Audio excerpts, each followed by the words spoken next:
Ahojte, milí priatelia. Ja som Veronika a rozhodla som sa robiť tieto videá, lebo ma to veľmi baví. A súčasťou mojej cesty, takej duchovnej, alebo možno aj takej cesty duše, je vyjadrovať seba a svoj hlas, pretože som v rámci svojej minulosti a minulých životov svoj hlas potláčala a chcela by som vyjadrovať seba. A to je teda ten jeden dôvod. A druhý je ten, že moja cesta bola taká, alebo je životom taká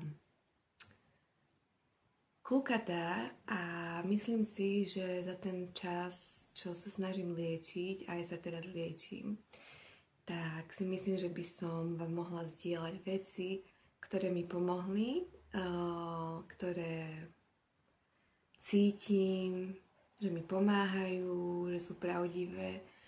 A chcela by som, aby tento priestor bol pre ľudí, ktorí možno tiež sú na nejakej ceste životom alebo ceste duše a že verím, že by vám to mohlo pomôcť, ale chcela by som to robiť z takého priestoru, že som vašim priateľom, nie sprievodcom, a chcela by som vytvoriť takú komunitu pre ľudí, kde môžu veci zdieľať, kde sa cítia bezpečne, aby ste si to video pustili možno ku káve a mali pekný čas.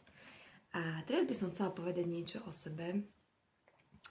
Ja som teda Veronika, to už som hovorila, a som bývalá lekárka, aj keď samozrejme to zostane v človeku už nastálo, lebo je to nejaká súčasť mojej identity, aj keď našťastie tejto role som sa už zbavila. Nehovorím, že ešte nikdy, alebo už nikdy nebudem lekárka, ale necítim sa tým už taká definovaná. A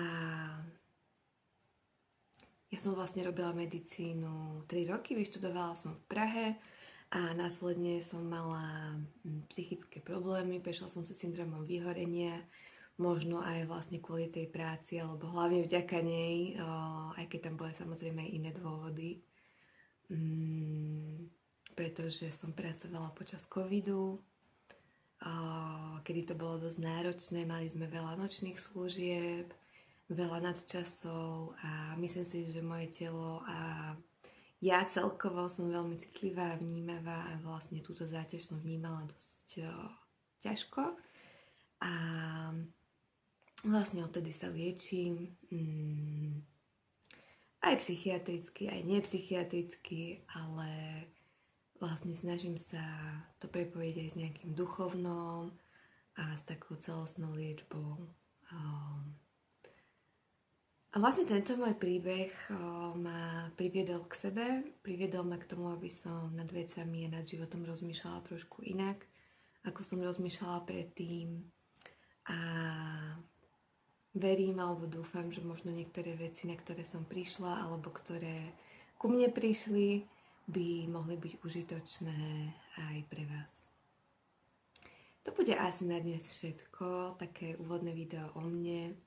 A rada by som na tomto kanáli nejak kombinovala možno psychológiu, duchovno, možno aj trošku medicíny z toho, čo zo mňa alebo čo vo mne zostalo. A dúfam, že si tu nájdeme taký pekný priestor pre nás všetkých. Majte sa krásne.